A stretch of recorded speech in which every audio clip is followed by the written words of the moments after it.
right, rock. What's up, DEFCON? How you doing? So I have a little bit of a problem here. I can't see on my own laptop, so I'm going to be like walking back and forth, taking a peek at what my slides actually say, and then talking a little bit about them. So my talk is titled "Every Breath You Take." A lot of people in this track are talking about, anonymity, privacy, hiding from the internet, more or less. I take kind of a cynical approach to that. I don't think it's really possible, and in a way, I don't think it's so bad. You can do some useful things with it. So I'm going to go a bit into data gathering, analysis, and some other cool things you can do.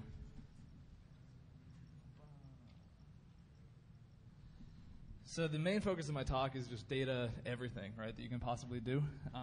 So I'll walk through a little bit of what I mean by data. Like, we're all smart people here that have our own, views of what, you mean by data. It could be stuff over the network, stuff in, the physical world, anything like that. Gathering, persistence, mirroring, analysis, and kind of forecasting, targeting what you can do with this data once you get it. So first of all, a quick little introduction. So you know who I am. I'm Jim O'Leary, a.k.a. Jimmy O. So I've been doing security work for a while. I'm mostly a corporate, stiff, white hat guy. I have an undergrad background in comp sci and psych, so that's why I'm really interested in a lot of this human-computer interaction and what it means going forward. And so I am employed. I'm not speaking on behalf of my employer right now, so anything I say is just going to get myself in trouble. And so a little story to get things started. So we started off with this little picture of the world, right? I'd say that it doesn't matter if you're a creationist or like one of these science guys that's really hardcore. At some point, the world happened, right? And we're in it right now. And there's this feedback loop that takes place to kind of maintain the systems that are going on in, like, the room you're in right now. And you just try to abstract it up to where you are, right? So you're in a room, you're in Vegas, you're in Nevada, you're in the United States, you're in the Earth, right? So the whole scope of kind of like, it's just tough to appreciate, right? Like, you can't grasp all this in one thought. Like, everything that's going on right now, it's just amazing. So eventually, right, depending again on your views, but, we showed up at some point and we're here right now. So the Earth, right, kind of spins that guy out, and now we have a feedback loop with our environment, right? So it's hot outside, you're sweating your balls off, right? And, you start driving around in your car all the time, you end up with this global warming crap and all that stuff too. So, like it or not, there's a feedback loop there, and I'm also trying to introduce this guy. So this first guy actually could have just been life in general, right? Now we're these higher intelligent beings. We're self-aware. So we can also do things to ourselves, right? And then see how that creates, oops, I'm going to trip over wires here. See, what kind of situations those result in. So lastly, and I can just skip to my whole big picture here, right? So we have computers, and everybody in this room works pretty closely with computers, probably spends, I don't know, say 8 hours a day at least on one. And my whole talk here, right, is just trying to kind of bridge this whole loop together to do something useful, right? A lot of people are kind of scared, for good reason, of the lines between the computer and the person, because it usually isn't a direct line, right? If you're doing something over the internet, there are millions of, well, not millions, but lots of people that can potentially be looking at what you're doing. And even since you're working in their system that they define, there's no way that they won't be able to know what you're doing. Unless you make your own internet, I guess. So my data definition here, this is where I start off more on the physical kind of stuff. It's just everything that you can possibly gather, right? You can be like what time it is right now, where you're at, temperature, all this stuff. You can kind of read it, but basically, I sum it up as just a bunch of stuff, and it is what it is. So on top of your data, you can also classify it into a bunch of different classifications. So this is just a really small subset, but some of which will be interesting to the security folks, right? You have your private data that you want to keep to yourself, public data you don't mind broadcasting, personally identifiable data, all this kind of stuff that you should be pretty familiar with already. And this is when I may need to walk to see what my slides actually say. So gathering is really, kind of observing this data and pulling it down and getting yourself in a situation where you can actually do something with it. So there are a bunch of different models for gathering this data. Like push is something proactive, like email or even in Twitter, where you're like actually doing something to create the transmission of data. Pull is a little different, right? So when I want to check all my blogs, I just go to like Google Reader, check out everything everybody's pushed to me. It's a little different. Voluntary and involuntary. So like I said, any of these opt-in models, or it's like Twitter, I send somebody a status update. Like I'm actually volunteering into submitting this data. The involuntary stuff gets interesting, right? This is where your ISP is sitting between all of your web requests and you, and they're looking at what you like to browse for, so they can provide targeted ads or start selling your stuff. That's when it gets a little interesting. The other interesting thing here is that a lot of systems, say like AOL Instant Messenger back in the day, and I think to this day, right, your status and profile are just public all the time. And so most people don't really grasp that, right, because they have this notion of here are my buddies on my buddy list, and these are the people that can talk to me. They don't also realize that anybody can query this information and pull it down. So self-regulating, self-aware are more of like, you'll see this theme a bunch in my talk where I start writing down things that are bigger than I can actually appreciate. So those things are more just exercises left to the mind of the reader. And then inadvertent is interesting. I think you'll see that as a pretty common theme, and why I'm so hopeless that you can actually keep stuff private. Right? You have the AOL data leakage thing. You have was it like LexisNexis? Pretty much anybody that does anything with your data is going to lose it at some point. And so how this all started for me, and this is more the person to the computer line, is I got one of these scales about 3 years ago, and it's pretty sweet, right? It does like your weight, your body fat. Actually, my boy Vish right there had one back in college, and so it's kind of the inspiration. But so it's a pretty sweet little thing, right? You get an actual concrete number as to what you are pretty much at that point, right? It's not everything you are, but it's a measurable, representation of self. So that's cool. It can give you a snapshot of what you are like at any given time. The more interesting thing is, right, when you start gathering this data. So for a while, I just had to be like, oh, look, I weigh like 100-something pounds. I'd hop on like a week later, be like, okay, yeah, I weigh more or less the same, but I don't remember what I weighed last time. So I started hanging up this sheet right outside my shower. So now every time I get out of the shower, hop on the scale, it takes like 15 seconds, write down the weight and body fat and all this stuff. And it's not like I'm, this like anorexic, body image guy, but it's just cool to gather the data and see what happens. So here's just some readings from, I guess, way back in the day. And that's turned into, these are like both front and back. It's about 2.5 years worth of data that I just haven't even put into a system yet, right? Because I know it's there and it's kind of interesting, but I also am either like lazy or doing other things. And so at some point I'll get around into actually putting that in and analyzing. But even just taking quick looks, right? It's like, oh, I've gained about 7 pounds over the last 2 years, and body fat has stayed more or less the same. So I was like, hey, that's not so bad. So once I got on this kick, I started seeing like what other things I could personally measure about myself at any given time. So right now, if you saw me when you walked in, I was kind of like fidgeting with this like brosier kind of thing. But it's this heart rate monitor strap and watch that I have right on. So this big honking watch is taking my heart rate right now. So it's 115 because I'm kind of walking around a little nervous. And also like altitude, temperature, all this stuff, right? So they market it actually as a personal computer instead of a watch. This thing is a beast. It's not cheap, but it's pretty nasty. And so it can generate some pretty sweet data when you just go do normal everyday things. This is the client software they shipped with it that is pretty sweet. This is me just going for a 20-minute run around my neighborhood, something that I do like fairly frequently and would never capture. Now that I have the hardware to do so, I might as well do it, right? I don't think that anything particularly useful is going to come out of this information, but just the fact that I can capture it is cool to me, so I'll do it.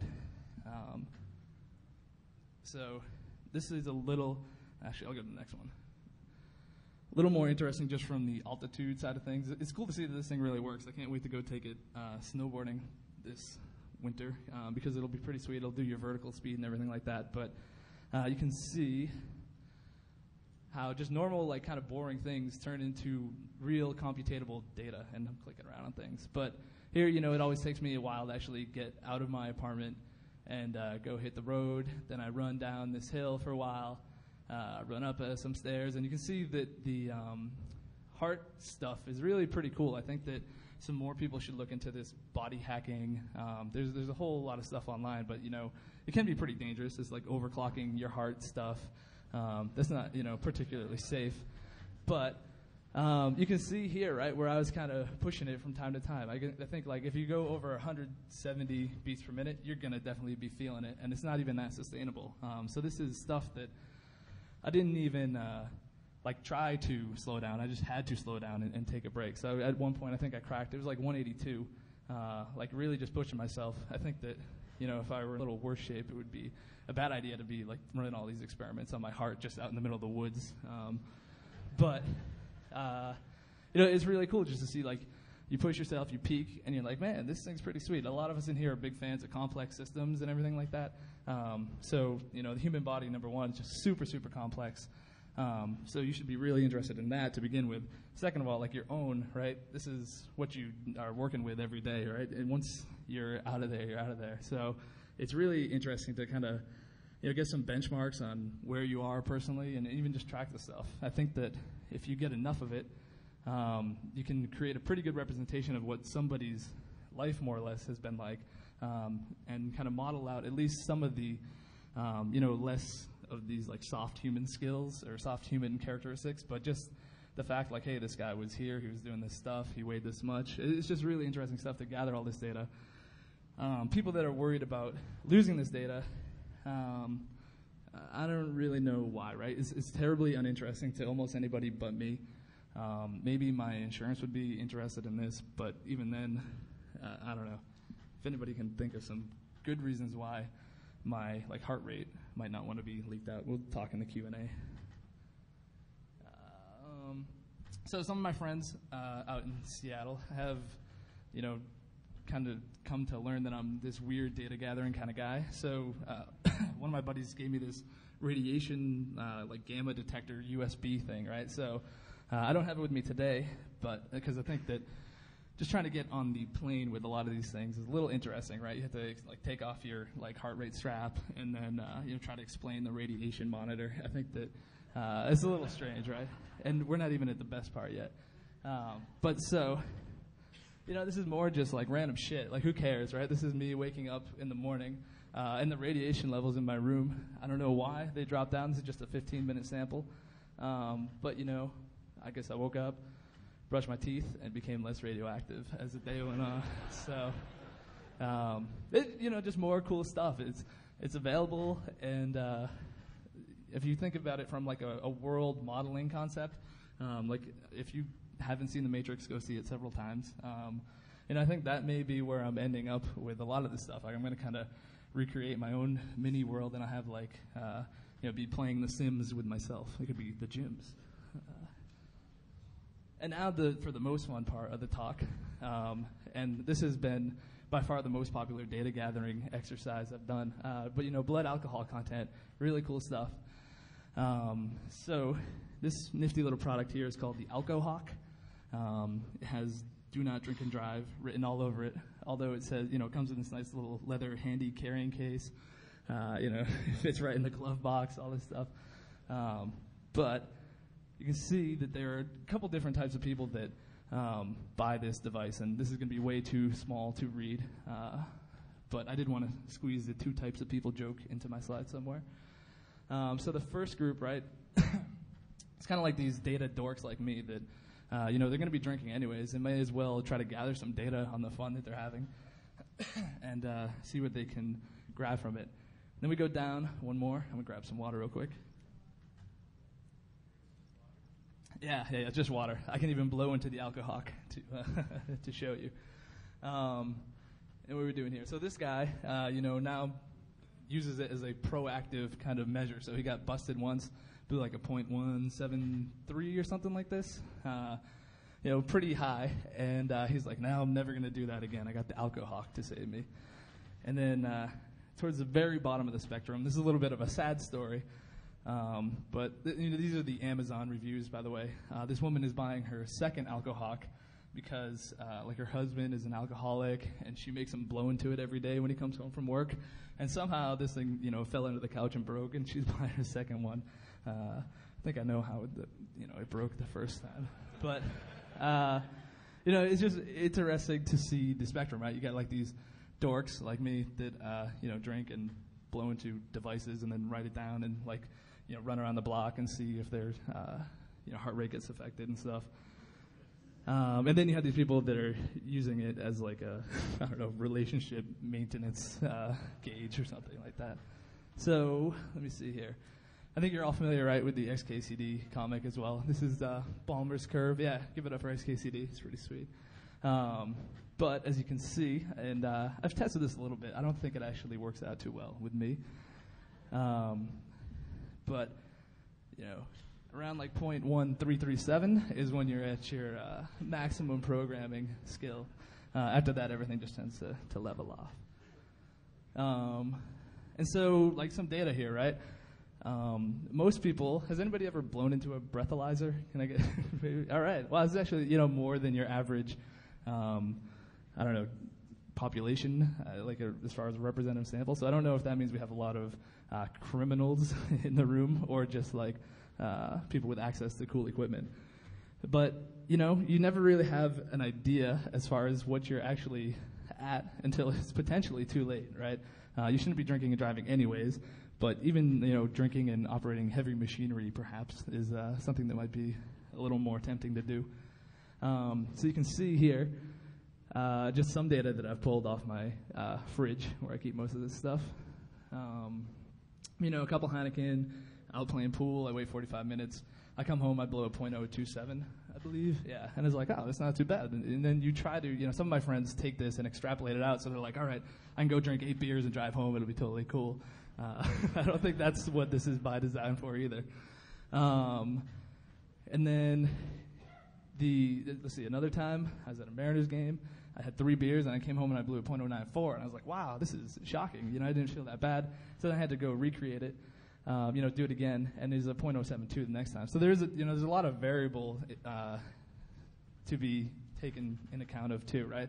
I think, if I eat a sausage instead of a hot dog, I'll lose a little bit. Depends on how hydrated I am that day, all this kind of stuff.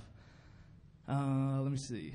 Coors Light's not very high in alcohol content there. You can see that I pound it was about like a pitcher, a little bit more. And then, just kind of drinking it over the course of the night.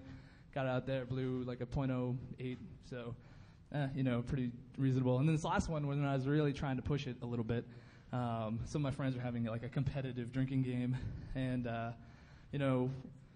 we all drank pretty significantly with the intentions of blowing into the alcohol pretty much by the time we got home. Instead, everybody just fell asleep. So this is 7 hours later when I woke up. I blew a .121. It's pretty significant. So it's also good because, I called my girlfriend and made an ass of myself, but I had the data to back it up to be like, look, I was legitimately very drunk. And she, it just makes it a little bit more okay. So yeah, I haven't really measured myself as far as like drinking beers and going out on an autocrossing course and seeing how many cones I run into or something like that. But this is a coordination, oriented sport here. Be it as it may, it's not really that involved. But you can see this is the morning I woke up with the .121. I had a 9 a.m. Softball game, and so these are. Batting average, I think I'm on the right and my friend's on the left, but we're pretty consistent. I think there's this whole realm of statistics you can take with baseball and softball, but people are more or less consistent over the course of different games. When I was legally drunk, I just couldn't hit the ball, and I think that just comes down to the whole coordination thing. It's pretty cool to see like that. So with that in mind, has anybody been drinking today? And like we are in Vegas, yeah? All right. So I have the alcohol with me. And I'm going to actually, give it away to the highest blower right now. So if I could get like 5 people, and I'll continue with my talk.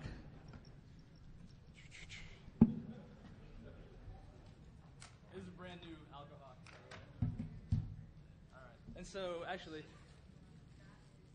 here, you can grab a mouthpiece from out of there.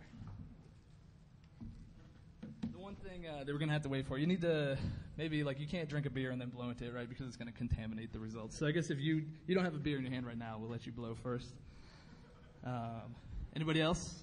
Anybody else had a really rough night last night, wants to test my .121? No? And so, yeah, I mean, this gets to come home with you.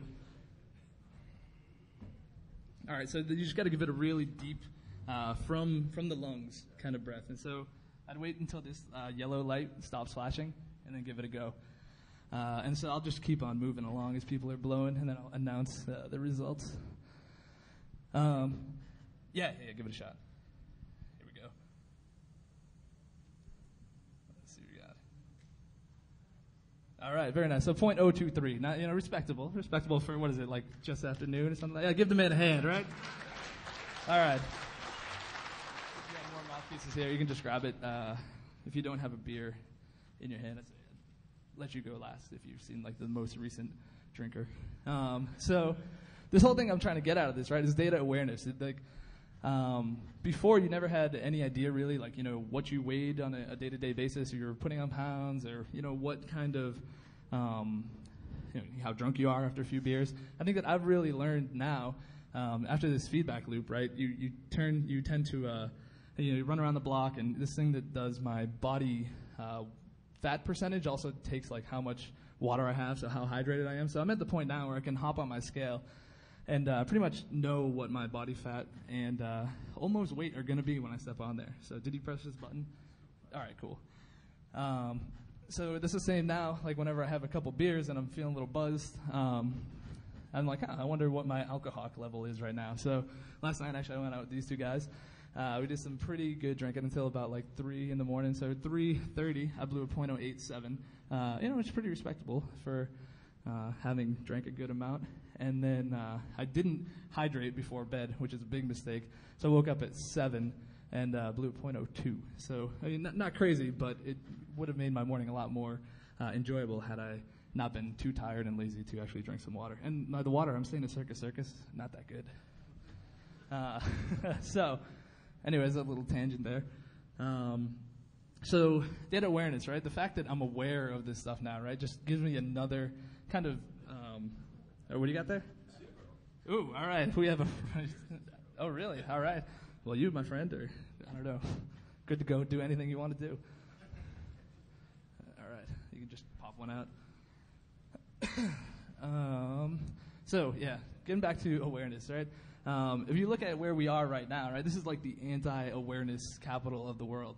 All Vegas is really about is just distracting you, like, a bunch of hand-wavy stuff, and just taking all the money they possibly can from you. So, some things that point this out. Try to find a clock anywhere near a gaming table. They keep the lights at the same level all the time to trick your body into think, it's like, what is it, 2 in the afternoon now?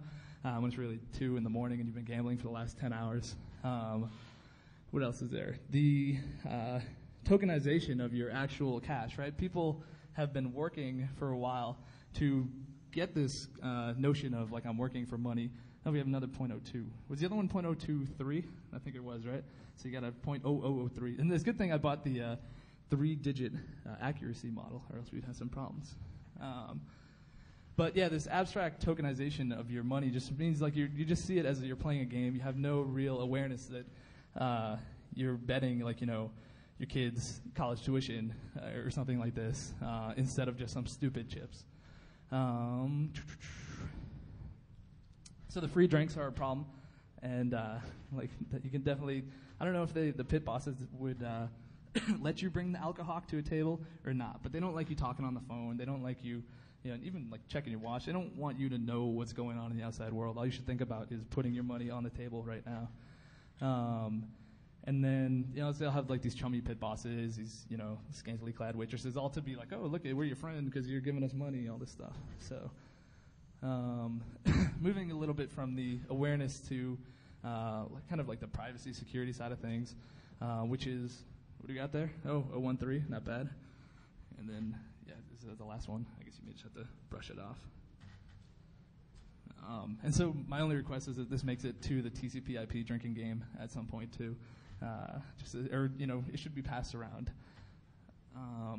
And so, yeah, now moving on to like data, what you do with this data. This is more stuff that's taking place on the internet, more digital instead of any of this physical to digital transaction, or jumping around. So, talking about data gathering, right? And this goes back to, I talked a little bit about the AOL presence or anything that it'll give status on somebody. You should be able to, if it's a one-time thing and you have access to it, there's nothing stopping you from storing that yourself locally. So you can potentially have a local database that you maintain of everything all your friends have ever done online and such. We got there? Oh, you got to repeat. For some reason, I didn't like it. So you just got to hold on. I hope you take it down. You got the PBR hat on and everything. I feel like you're the favorite.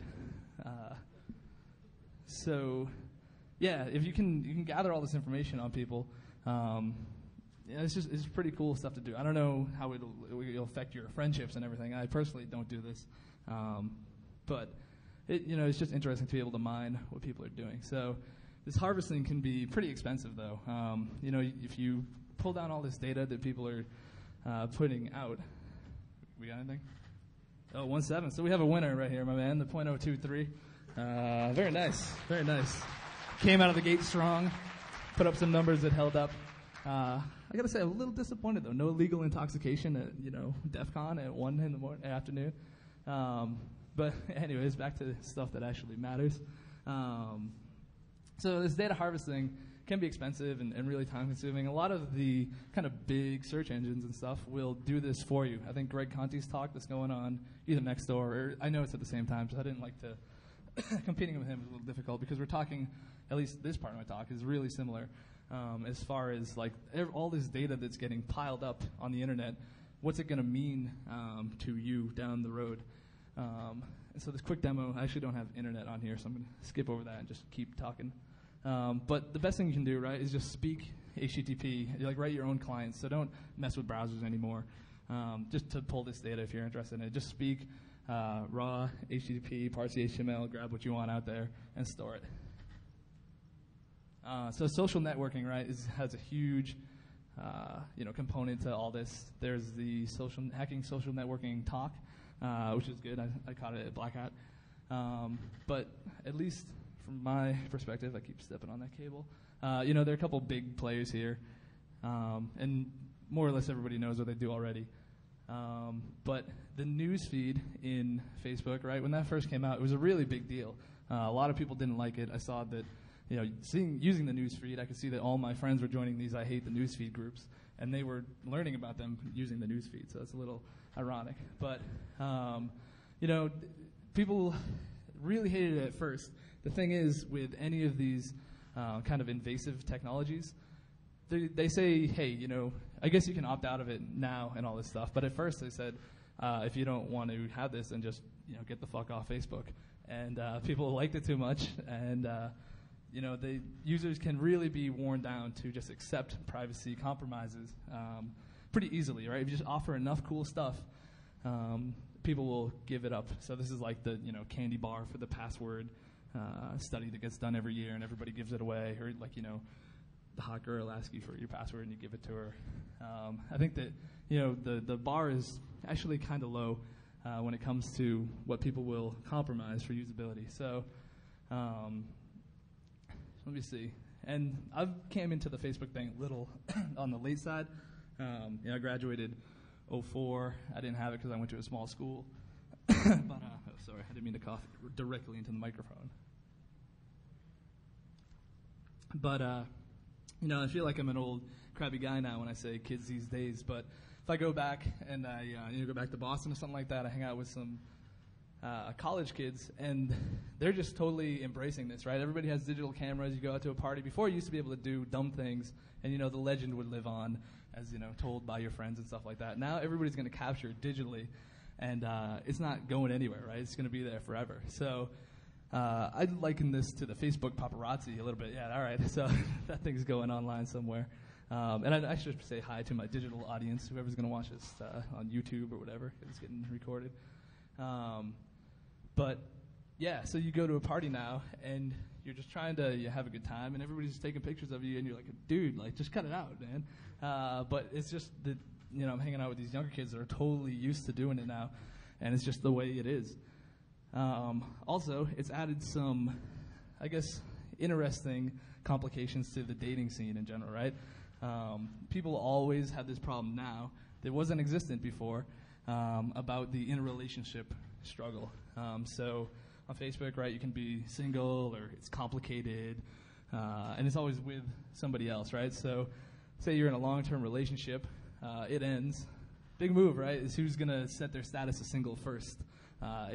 Somebody's going to have some feelings hurt about that, like genuinely, which is really interesting, right? Because this is one of those divides where it hops from the digital or the physical to the digital, and then the digital back to the physical, right? Like your feelings actually get hurt because somebody changed their relationship status. And also, you get into a new relationship, then the talk starts coming like, hey, how come you guys aren't in a relationship on Facebook yet? Then it's kind of like, it's just a little, not exactly uncomfortable, but it's funny that this kind of, totally abstract representation of what's going on in your life has come to mean so much, and even so commonplace, right, that non-techie nerds will start asking you these questions. MySpace, I don't know, I guess I do mean to bash them, but they have pretty much more of the same thing. I think that a lot of people on there are actually a lot more willing to just give up all the information you could possibly want, right? These surveys that go around in the bulletins, they're like, when are you born, what's your favorite color, blah, blah, blah. And you know that just on the other side of this, some smart or some marketing guy somewhere is just loving it, right? He's just like, oh, just keep giving it to me. Here, just keep sending your stupid surveys around, and I'm just going to take all this data and either sell it or do something with it. So persistence. How am I doing on time? Is it 1:37 right now? Is that right? All right, cool. Persistence is more this kind of capturing that I talked about. With digital photography, will do it. I'm kind of doing it right now and persisting. Like I'll log, like my workout I'm getting right now. But also, like if I move up and down, my altitude will change a little bit. And it'll be cool that I can even play this along with the stream of the video, right? And you'll see, probably when I goofed up, my heart rate went up a little bit. It's just kind of interesting stuff. But the thing with kind of like this whole Web 2.0 and how, Times Person of the Year was you, is that all these kind of nodes are getting connected now, right? So just now, right, I think a handful of people have taken pictures of me just on stage, right? So before, maybe you'd get one corporate photographer who that was his job to come take one picture of the thing, capture the moment. Now, pretty much anybody can do it and does do it. And so you end up with just lots and lots of representations of the same thing. And they're all more or less pretty true, right? Like if somebody photoshopped, like a beer in my hand or something like that, then all these other copies of the same event would work to kind of bring out the truth. So let me see. Yeah, and so a little Wu-Tang quote here. You God, what's been done can't be undone, son.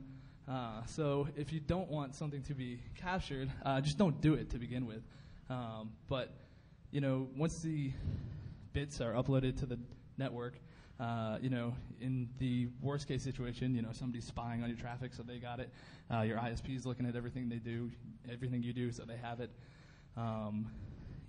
Say Facebook gets it, you're like, oh, that's a horrible picture, I don't want people to see it. You remove the tag that indicated it was you. I don't know. There's still a lot of residue, at least in their system, your system, just tying it all together, right? So once it happens, it's pretty much happened. And if it's been captured digitally, there's no fighting it.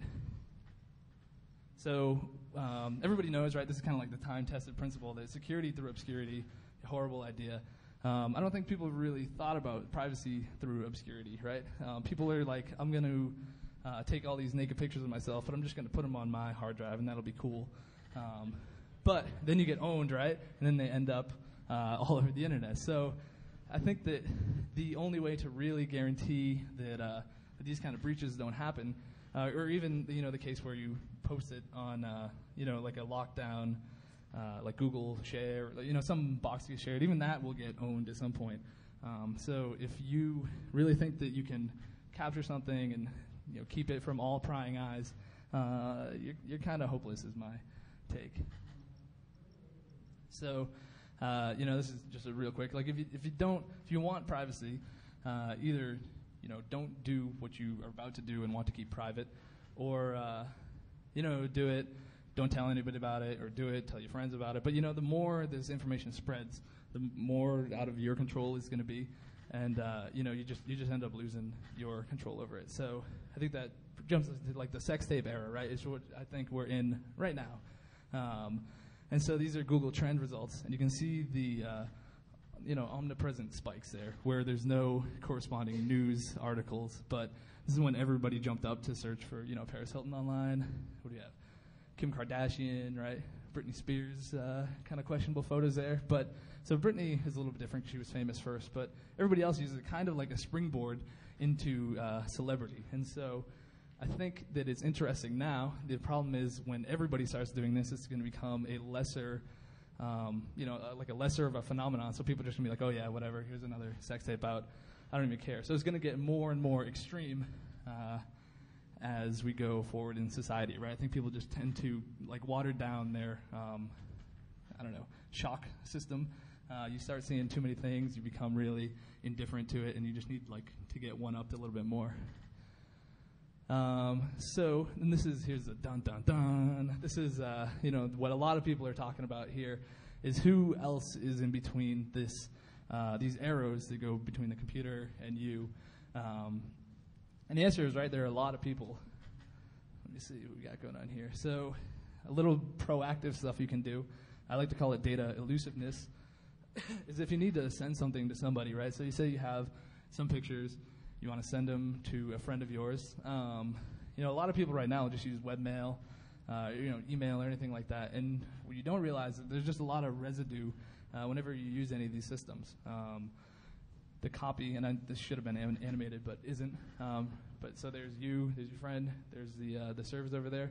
It's going to end up on a remotely accessible host somewhere on the internet, probably forever, right? So I think that if you are going to send something to somebody, you should do it on your own terms. It doesn't take that much code to actually write your own little kind of like Dropbox, host it on one of your boxes, and just go from there. You can even write a client that you give to all your friends, right, that will provide some encryption. So you say that, hey, you want to send me a file? Great, here's this program to run.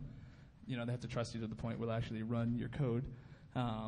But run this. It's going to do a lot of, super secret stuff that is going to encrypt it, maybe obfuscate it a little bit, and then dump it directly over an encrypted channel to your box. And so it really ups the level of security in the system. I'm not going to say that it can't be broken because, my whole principle is that like we're all kind of hopeless, so just don't do stupid shit. But it will kind of like up the ante where people aren't just going to accidentally get it exposed, right? With the webmail example, a lot of people will use the same passwords all over the place. You log in, you lose it once, then somebody logs into your webmail. They go look at all your history. They see everything you've ever done. It's really kind of devastating if you end up in that situation. So on top of that, right, just use SSL almost everywhere, right? With this new DNS thing that came out, like that should scare you enough. But almost everybody now will offer at least an SSL initial connection to like webmail, not necessarily by default, right? So opt into it if you can. So this is more probably very difficult to read text, but it does sum up kind of everything I've been getting at like pretty well. So you have this couple out in Washington, and they ended up getting charged for murder based on the phone history, the text message history that they had exchanged between each other. So I think this first thing, I can't really read it here, but they talked to the police and they said, oh yeah, I didn't send any text messages to this girl. And the girl said, oh yeah, the only thing that I got from him is like an I love you or something like that.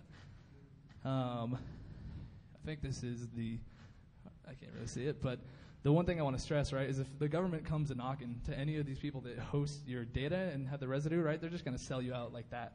Because that's pretty much what they have to do. It's in their best interest legally, from a business perspective. You don't really want to fight the government. So these guys thought that they could just erase the text messages on their phone. And actually, in like a pseudo-smart move for murderers, I guess, they sent cover-up messages to each other that they left on their phone. So they deleted the old messages. Then they started asking questions about the guy that they bumped off. And then they, if they figured that their phones got turned over, they'd have like this kind of like cover-up to show to the police. But so the let me see, phone provider sold them out, right? They ended up going to jail. It was also interesting that the kind of like one of the bases, they were trying to kick this guy out of the house who they were all living in, but he had some pornographic pictures of the woman stored digitally or something like this, and it's just another thing, right? So they were fighting over control to pictures that she had taken in the first place. If you'd never had the data out there, it never would have led to that problem. So I think like data control is really, really powerful. I don't know. I think people here get it pretty well, but it's like one of my messages too, right? Data itself very powerful, and then control of the data and keeping it yours if you can is good. So I'm running out of time a little bit.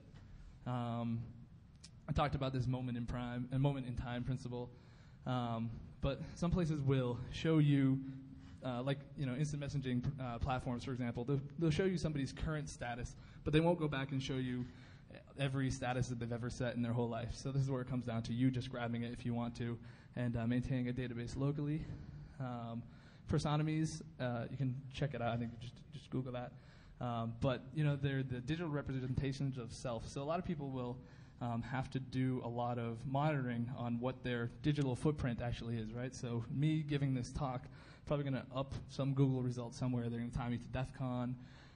Although Jim O'Leary, very popular name, and kind of just you get usually a bunch of just white Irish guys, of which I am one. So let me see. But it'll just add a little bit to it, only in my just being here and having some web presence. So data analysis is where it gets really interesting. This is where I'll host more stuff online, and I'll say it at the end, but I should say it right now. It'll be on, and it's in the slides too, but like dl.jimio is JIMIO.com, and then /DCOF for DEFCON. I'll probably link it up, but this is where you can actually find some code on some fun things you can do with data. And I would demo these, but it's more interesting actually to look at the code and look at the data sets. So this first thing, I called it "Can a brother get a?" And I dropped this phrase. This is like a pretty common cliche. I was looking for a code review or something at work. I was like, "Oh, can a brother get a code review?" And I was like, "Oh, that's kind of funny. I wonder what else a brother may like." So I wrote something that would just ping Google looking for that phrase and extract all the results. It's really pretty interesting. So I'll put a link up to that, and the code's pretty cool. This is for unlawful carnal knowledge. I'm a little bit interested in extracting not so much meaning, but a lot of like inadvertent things out of data sets too. So this guy, and the code again is interesting, and it gets a little bit long, but it'll parse news articles looking for instances where, let me think here. So if you take the first letter of every word in the article and put them all together, it'll look for instances of swear words. All right, so for unlawful carnal knowledge, bam. And so that's a little interesting just because people will drop things in there. Also interesting is the inadvertent haiku finder. So the same thing. It works on these articles, has a big back-end database for not really natural language processing. NLP is misused right there, but correlating one piece of data to the words, and then it looks for people that accidentally wrote haikus in their articles. It's pretty cool stuff. And so the links will be online for the code and the actual applications. But it's just totally useless, right? Who's actually going to do anything cool with that? But interesting. So lastly, and this goes back to my first point where I'm just gathering all this data. What do you do when you have all of it, the physical to digital representation? I think you can do some really, really sweet modeling as far as what happens if I go back in time and make this decision instead of the other one. I don't think we're there yet as far as like gathering all the data and even being able to project enough, but I think it's kind of cool stuff. And also, going back in time, right? I bet most people in here maybe will blog or at least have something that they keep up to date online to react to events that are taking place in the world. So if you look back to something like Diary of Anne Frank, we got lucky. We found one person's reaction to like a horrible situation. But even the fact that we found like one thing was really cool. Now that we have everybody blogging, you go back, you look at something like just the net activity on September 11th. It really just captures something that is going to be super interesting to future generations, right? Like we're just putting so much of what's going on in the real world into the digital world. And I think as long as we can keep it, which a lot of the kind of privacy people kind of poo-poo on, but I think it's going to be there anyways, because once it's out there, it's out there. If you can keep it, you can just go back and get a real good sense of like what was going on, how people felt about it. It's really cool stuff. So, so just wrapping it up a little bit, the forecasting targeting stuff is what you want to do when you get all this data pulled in, providing you do it correctly, you can get a lot of benefit out of it. And I think a lot of people are anti-marketing, anti-advertising, but I actually don't mind it if it's actually targeted to me and something that I'm legitimately interested in. So I don't mind kind of giving up some of the information in exchange for like better results. So with that, I think I'm running out of time. We'll give this guy his Alcohawk, which he won fair and square, and give you the box with his handy little leather case. And then I think that's it. I'm going to end up in a Q&A room somewhere. So thanks for your time. And log everything you possibly can. Thanks.